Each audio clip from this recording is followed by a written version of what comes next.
Jake Morrison had always preferred the night shift. There was something peaceful about it. The hum of the cleaning equipment, the empty corridors of the Celestial Haven space station, the way his footsteps echoed in the silence. It suited him perfectly. For 3 years he'd mopped floors, emptied trash bins and kept to himself. The station was home to dozens of alien species, and most of them barely noticed him. That's exactly how Jake liked it. He'd nod politely if someone passed by. Maybe offer a quiet good evening to the security guards. But mostly he just did his job and stayed invisible. The other janitors thought he was shy. His supervisor called him reliable. Jake didn't correct either assumption. Invisible was safe. Invisible was comfortable. When the station announced mandatory health screenings for all personnel, Jake barely glanced at the notice posted in the break room. It was just routine stuff. Standard procedure after some outbreak on a cargo ship 3 sectors over. Nothing to worry about. He showed up at the medical bay on his assigned day, rolled up his sleeve, let the nurse take a blood sample and went back to work. He forgot about it entirely by the end of his shift. 4 days later, everything changed. Jake was halfway through cleaning the west corridor when 2 security officers approached him. They weren't the usual friendly guards who joked around during their rounds. These 2 looked serious. Uncomfortable even. "Mr. Morrison," the taller one said. "You need to come with us." Jake's stomach dropped. "Is something wrong? Did I miss a section? Just come with us, please." They escorted him through the station, past curious onlookers, straight to the administrator's office. Jake had never been there before. He'd never had a reason to be there. His mind raced through possibilities. Had he broken some regulation? Was his work visa expired? Was he being deported back to Earth? The door slid open and Jake stopped in his tracks. The room was crowded. His supervisor, Mr. Peterson, stood in the corner looking pale and sweaty. He wouldn't look at Jake directly. 3 tall aliens occupied most of the space. Their skin was a deep blue color, almost luminescent under the office lights. They wore elaborate robes covered in symbols Jake didn't recognize. He'd seen their kind around the station before. Krillians, he thought they were called. Part of some big empire that controlled a dozen systems. But he'd never been this close to any of them. And he'd definitely never seen them staring at someone the way they were staring at him now. Their eyes were wide, unblinking, filled with something that looked like shock mixed with reverence. The administrator, a nervous human woman named Director Hayes, gestured weakly toward a chair. "Mr. Morrison, please sit down." Jake sat. His hands were shaking. The lead Krillian stepped forward. He moved slowly, deliberately, like he was approaching something sacred. When he spoke, his voice was careful, measured.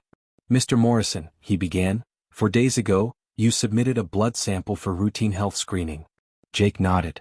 "Yes, sir. That sample was processed through our standard medical databases. However, it triggered an alert in our cultural database as well. An alert connected to our royal archives." The alien paused, exchanging glances with his companions. "Mr. Morrison, our royal archives contain the genetic signature of our founder. The being who came to our world 50,000 years ago and saved our civilization from extinction. We preserve this signature as our most sacred record." Jake had no idea where this was going. "Okay. Your genetic signature matches our founder," the Krillian said slowly. "Perfectly. Completely. Impossibly." The room went silent. Jake stared at him. "What?"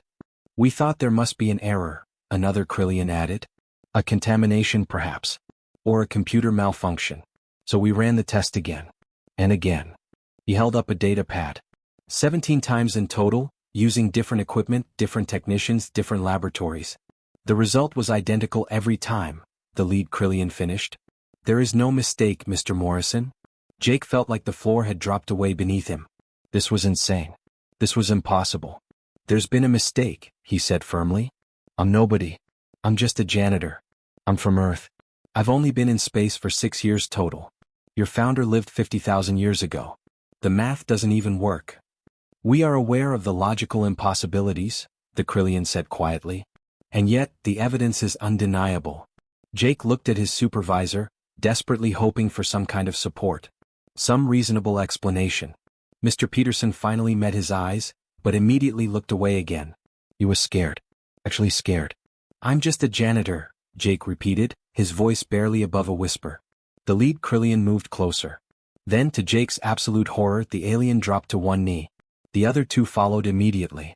All 3 of them knelt before him in the cramped office. "No," the Krillian whispered, his voice thick with emotion. You are our beginning. You are our salvation. You are the founder returned. Jake Morrison sat frozen in his chair, staring at three kneeling aliens who believed he was their ancient god, and had absolutely no idea what to do next. Word spread fast. Too fast. Jake tried to keep working his shifts, but it was impossible. Within a week, the Celestial Haven space station had transformed into something he barely recognized. Ships arrived every few hours. Not cargo ships or passenger vessels.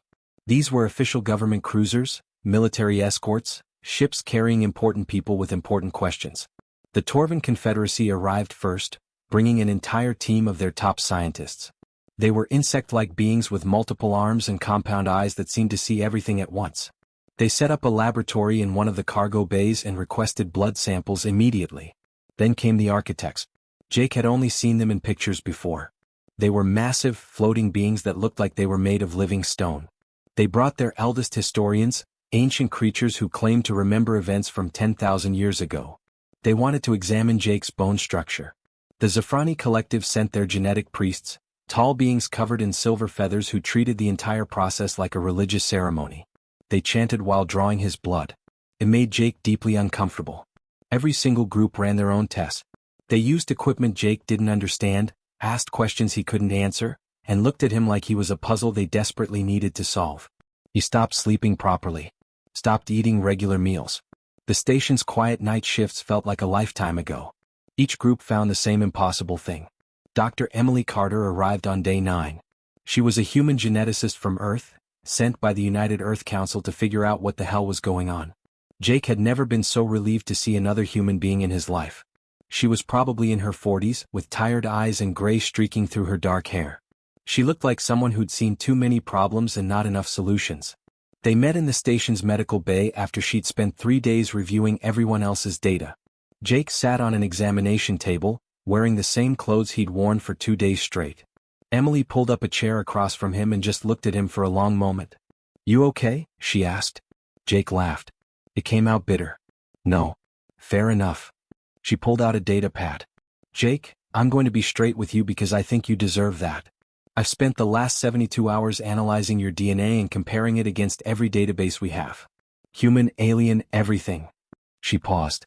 Your DNA contains genetic markers from at least 15 different alien founding myths. I don't know what that means. It means you're impossible, Emily said quietly. The Torvan have legends about an ancient teacher they call the Builder.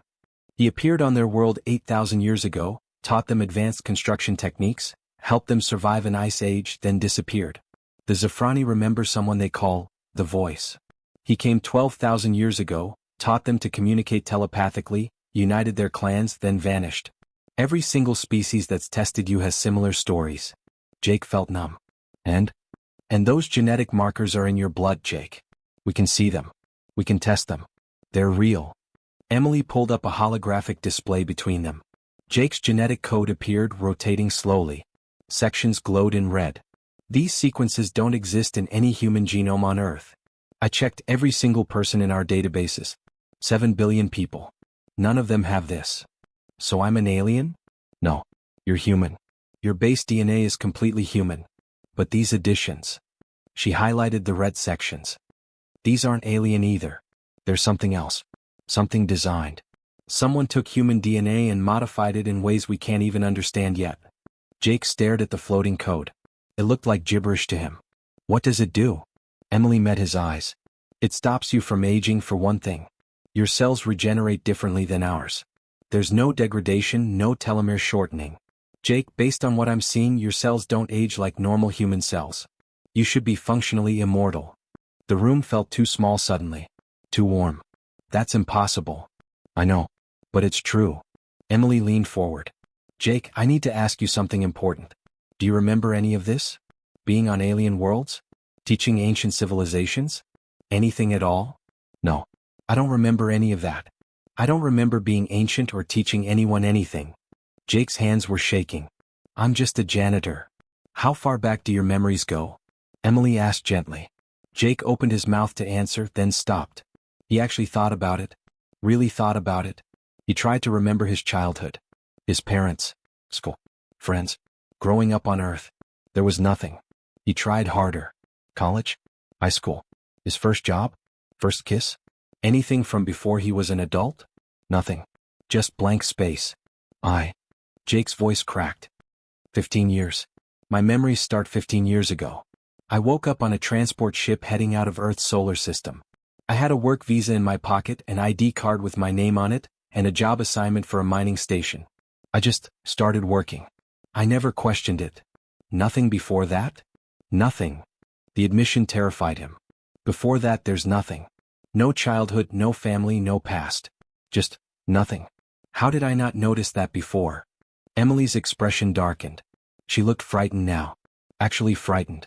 Because whoever designed you probably made sure you wouldn't notice. Made sure you'd just accept it and move on. She stood up, pacing.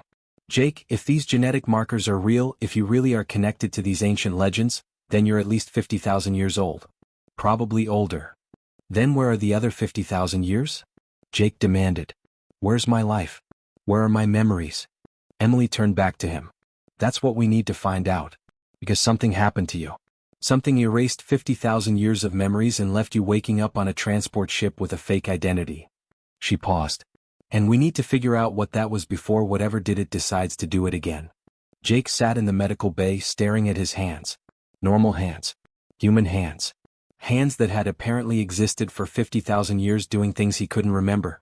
And somewhere in the blank space of his missing past, there were answers he was terrified to find. The breaking point. Jake couldn't stop shaking. His hands trembled as he gripped the edge of the observation deck railing, knuckles turning white. The dreams weren't fading like normal dreams do. They felt more real than his actual memories. More honest somehow. In one dream, he sat cross-legged on red sand while small furry beings gathered around him in a circle. Their eyes were huge and curious. He showed them how to heat rocks until metal pooled out, how to shape it while it glowed orange. They chittered excitedly when they made their first blade. One of them touched his arm and made a sound that meant teacher in a language Jake somehow knew but had never learned. Another dream showed him floating in a city made entirely of crystal. Light bent through the walls in rainbow patterns. Insect-like creatures with delicate wings surrounded him as he drew diagrams in the air with glowing energy. They were learning to use their planet's natural magnetic fields to power their homes. When they finally succeeded, they danced in spirals around him, their wings humming a song of gratitude. The worst dream was the coldest one. He stood on ice that stretched forever under a dark sky. Beneath his feet, through transparent sections of ice, he could see an ocean. Beings that looked like dolphins but with 6 eyes and hands instead of flippers swam below. He was helping them build domes on the ocean floor. Safe places where they could live and grow. They kept surfacing to look at him, their eyes full of trust. But in every single dream something felt wrong. It was definitely him. His face, his hands, his voice. But the way he moved was different. Too smooth. Too certain. Like a teacher who had given the same lesson a million times and knew exactly what would happen next. No hesitation. No doubt. Just calm patience that felt impossible. The morning after. Jake woke up tangled in his sheets, throat raw from screaming. His pillow was soaked with sweat. The station's automated systems had logged a distress response from his quarters at 0200 hours, but he'd managed to cancel it before security arrived. He couldn't face them. Couldn't explain what was happening in his head. So he did what he always did when things got bad. He went to the observation deck where the stars were. Where everything felt bigger than his problems. Where he could pretend to be small and insignificant instead of whatever he was becoming. Emily found him there at 3 in the morning. She didn't say anything at first. Just stood next to him, both of them staring out at the infinite darkness dotted with distant suns. I remember things that didn't happen, Jake finally said. His voice sounded hollow even to himself. Or maybe they did happen but to someone else. Someone who just happened to look exactly like me. He turned to look at her. Emily's face was tight with worry but also something else. Determination maybe. Jake, I found something. She held up her datapad and the screen cast a blue glow across her features. Your cells contain what's called a suppression sequence. It's like a genetic lock. Someone put it there on purpose to keep memories buried deep where you couldn't reach them. Jake felt his stomach drop. Why would anyone do that? Protection maybe. Or hiding something. But here's the problem. Emily zoomed in on a complex diagram that meant nothing to Jake. The lock is breaking down. Failing. Whatever memories were locked away they're leaking through now. That's what your dreams are. Not dreams at all. They're your actual memories coming back. What if I don't want them back? Jake heard the desperation in his own voice. What if I liked being just Jake Morrison, maintenance guy who fixes pipes and doesn't remember teaching aliens? Emily's expression softened. I don't think you have a choice anymore. The lock is failing whether you want it to or not. You're going to remember everything eventually. The arrival. The station shuddered hard enough to knock them both sideways. Red emergency lights started flashing. The alarm system screamed through every corridor. Something very bad was happening. Through the massive observation window, Jake watched reality tear open. 3 ships emerged from hyperspace, their hulls covered in the distinctive purple plating of Krillian warships. They were massive, built for war, bristling with weapons. A transmission crackled through the station's speakers. The voice was harsh, mechanical, translated from Krillian: return the founder to us immediately or face severe consequences. Jake's blood went cold. The founder. They meant him. Before he could process that, space ripped open again on the opposite side of the station. 2 more ships appeared, these ones golden and sleek. Torvan battlecruisers, just as dangerous but prettier about it. Another transmission. The builder belongs to the Torvan people. Surrender him now. The builder. Also him apparently. This is bad, Emily whispered. It got worse. More ships kept arriving. Different shapes, different colors, different species. Within 5 minutes, 8 separate alien civilizations had warships surrounding the tiny human station. All of them were broadcasting demands. All of them wanted Jake Morrison. Except they weren't calling him that. Each species had a different name. Founder. Builder. Teacher. Guide. Shaper. Lightbringer. Every name sounded important and terrifying. Jake felt something shift inside his head. A door he didn't know existed started to crack open. Memories that weren't his but somehow began flooding in. Emily, he said slowly, fighting to keep his voice steady, I think my past just caught up with me. And it brought friends. The attack. The shift change happened at 1800 hours like clockwork. The corridor between sections C and D always got quiet for about 15 minutes while one crew clocked out and another clocked in. Jake had walked this route 1,000 times without thinking twice about it. This time was different. He noticed the maintenance uniforms first. 4 workers in standard gray jumpsuits, faces mostly hidden behind equipment masks. Nothing unusual except they were standing perfectly still near the cargo bay entrance. Waiting. Nobody in maintenance ever just stood around. Jake's instincts screamed at him to turn back, but before he could move, they surrounded him. Fast. Too fast for regular humans. The masks came off. Purple-tinted skin. Eyes that reflected light like a cat's. Krillian faces twisted with religious fervor. Founder, one of them hissed. You come with us now. Willingly or broken. Jake raised his hand slowly. Look, I don't want trouble. We can talk about this. The lead Krillian's answer was an energy blast straight to Jake's chest. The pain was incredible. Like being hit by lightning and a hammer at the same time. Jake heard his ribs crack with sounds like snapping branches. He couldn't breathe. Couldn't scream.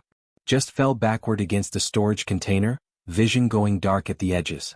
The second Krillian hit him in the shoulder with another blast. The impact spun Jake completely around and slammed him face first into the bulkhead. He felt his collarbone shatter. Tasted blood in his mouth. Through the ringing in his ears, he heard one of them say, unconscious is fine. Dead would be acceptable too. The third Krillian raised his weapon, aiming directly at Jake's head. This shot would definitely finish it. Then Emily crashed through the cargo bay door with 6 security officers, all of them armed and shouting. Energy blasts lit up the corridor in both directions. 2 Krillians went down immediately. The other 2 tried to fight but were overwhelmed in seconds. Emily dropped to her knees beside Jake. His breathing sounded wet and wrong. Blood pooled beneath him, spreading across the metal floor. Medical emergency, Cargo Bay 7. Emily screamed into her communicator. Critical injuries, multiple fractures, possible internal bleeding. Jake tried to speak but only managed a weak gurgle. Everything hurt. Everything felt broken. He was pretty sure he was dying. The impossible healing. The medical team arrived in under 3 minutes. They loaded Jake onto a hovering stretcher, vitals monitor screaming alerts. Emily ran alongside them all the way to the medical bay, watching Jake's life signs dropping. They got him stabilized on the emergency table. Emily worked with practiced efficiency despite her shaking hands, sealing the worst bleeding, administering medications, preparing for surgery. Then she noticed something impossible. The gaping wound on Jake's chest was getting smaller. Not healing the way wounds normally do over days or weeks. Actually closing. right in front of her eyes. Like watching a video in reverse. What the? Emily leaned closer, not believing what she was seeing. Jake's shattered ribs snapped back into place with audible clicks that made everyone in the room flinch. The sound was wet and crunchy and completely wrong. Broken bones realigning themselves without surgery or help. The burned flesh where the energy blast hit him began regenerating. New skin growing over the wounds in real time, pink and fresh. Within 5 minutes, the burns were completely gone like they'd never existed. Emily checked the monitors. Heart rate stabilizing. Breathing normalizing. Blood pressure rising back to healthy levels. "This isn't possible," one of the medical assistants whispered. But it kept happening. The wound on Jake's shoulder sealed itself. The bruises faded. Color returned to his face. 20 minutes after he'd been on death's doorstep, Jake Morrison sat up on the table, completely healed. Not a scratch on him. Except his eyes. Something about his eyes was different now. They looked older somehow. Wiser. Sadder. Like they'd seen things no human should ever see. The truth. "My name wasn't always Jake Morrison," he said, and his voice sounded layered. Like multiple people speaking at once, or one person speaking across vast distances of time. "I've had thousands of names throughout the centuries.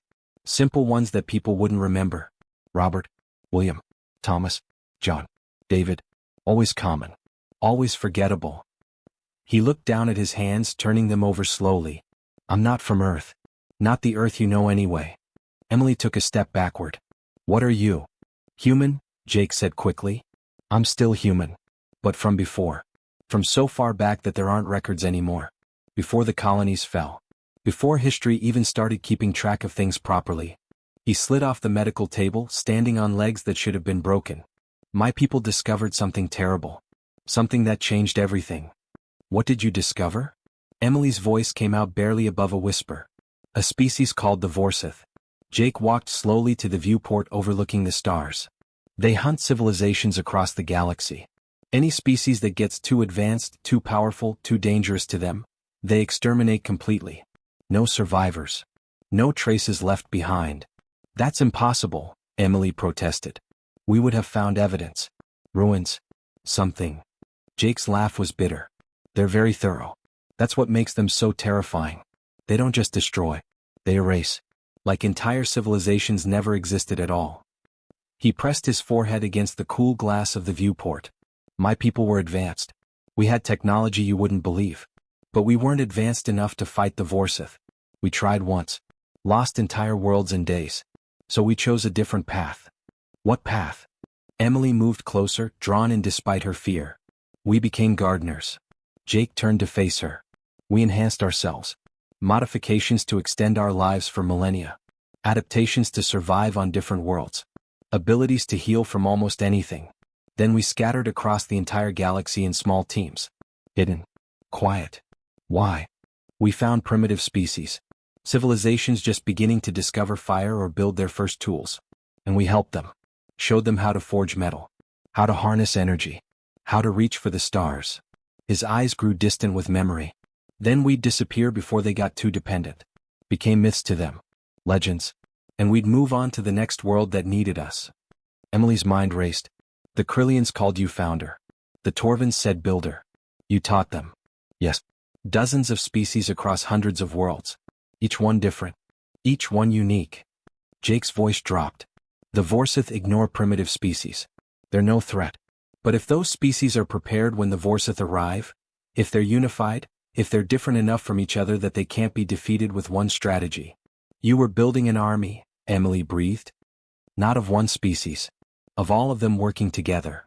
"Yes," Jake said simply. "An army so diverse and unexpected that maybe, just maybe, they could stand against the Vorsith when the time came." "But there was a cost," Emily guessed. Jake's expression went dark. "Watching civilizations rise and fall for thousands of years breaks the mind. Seeing species you taught destroy themselves. Outliving everyone you ever cared about again and again. It drove early gardeners insane." He tapped his temple. "So we programmed ourselves with memory wipes. Every few thousand years we'd forget everything. Start fresh with a new identity. New life.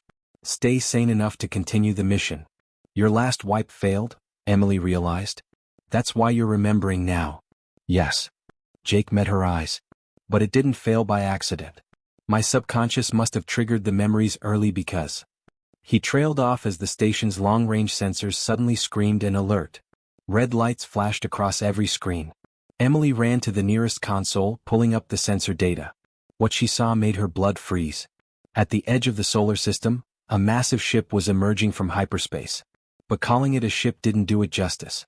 It was enormous, easily 10 times bigger than the largest alien warship surrounding the station. And it looked wrong. The design was angular and organic at the same time, like someone had taken a living predator and covered it in black metal. It didn't reflect light properly. Just seemed to absorb it. That's a Vorsith scout ship, Jake said quietly, his voice hollow. Which means the main fleet isn't far behind. They're coming. And every species I helped prepare is about to face the test I spent millennia getting them ready for. The gathering storm. The station's central chamber had never been this crowded. Representatives from every species crammed into the massive circular room, their ships still surrounding the station in a tense standoff outside.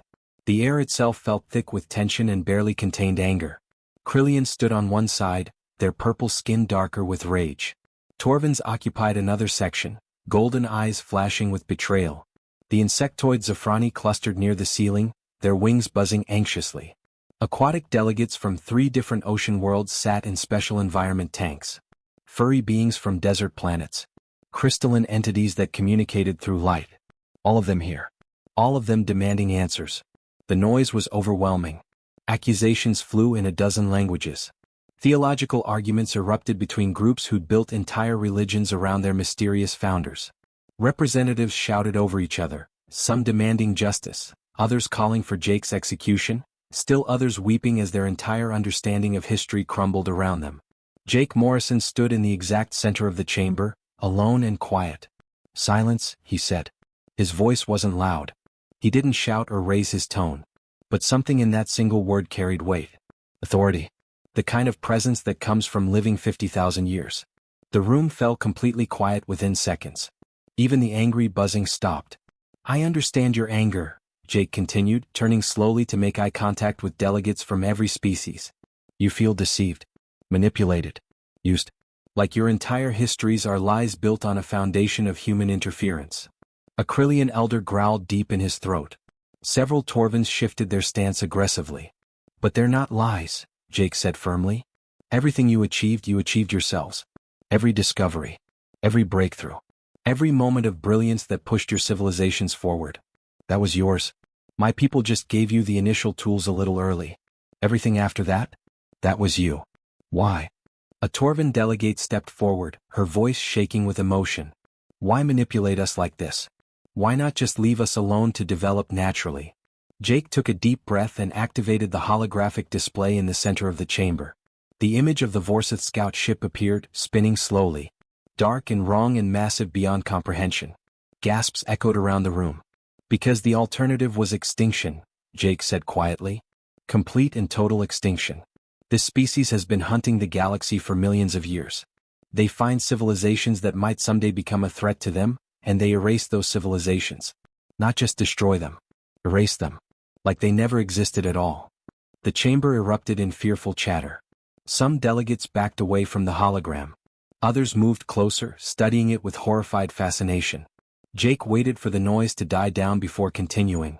"The Vorsith have destroyed thousands of species. Maybe tens of thousands. We don't know because they're so thorough. My people tried to fight them once, directly. We lost entire worlds in days. Our most advanced weapons barely scratched their ships. Then how can we possibly stand against them?" A Zafrani representative clicked out, the translator rendering it in common speech. "Because they have a weakness," Jake said, and now a small smile touched his lips. "They're incredibly efficient. They study a species, learn their strengths and weaknesses, develop the perfect strategy and execute it. They can't be beaten by any single civilization because they've had millions of years to perfect their techniques." He expanded the hologram to show dozens of different planets. "But they can't predict diversity. They can't plan for true cooperation between species they consider primitive. They've never encountered that before because most species destroy each other before they learn to work together." Jake pointed to different worlds as he spoke. "My people didn't create you. We didn't design your cultures or control your development. We connected you. We gave multiple species in relatively close galactic proximity the tools they needed at roughly the same time. Then we disappeared and let you grow. The room was completely silent now, everyone listening intently. The Krillian honor codes that make you natural warriors. The Zafrani telepathy that allows instant communication across vast distances. Torvin engineering genius that can adapt technology on the fly. Human adaptability and stubbornness that refuses to quit even when logic says we should. Jake's voice grew stronger. These weren't random. These traits weren't accidents. They're pieces of a puzzle. Parts of a defense network that only works when different species cooperate. Emily stood up from where she'd been sitting quietly in the human delegation section. You're saying humanity's gift to the galaxy was each other? Jake turned to her and smiled sadly. Yes, exactly that. Alone, any single species would fall to the Vorsith. They're too powerful, too experienced, too efficient. But together, with all your differences, with all your unique strengths covering each other's weaknesses, together you have a chance. Maybe the first real chance anyone has ever had.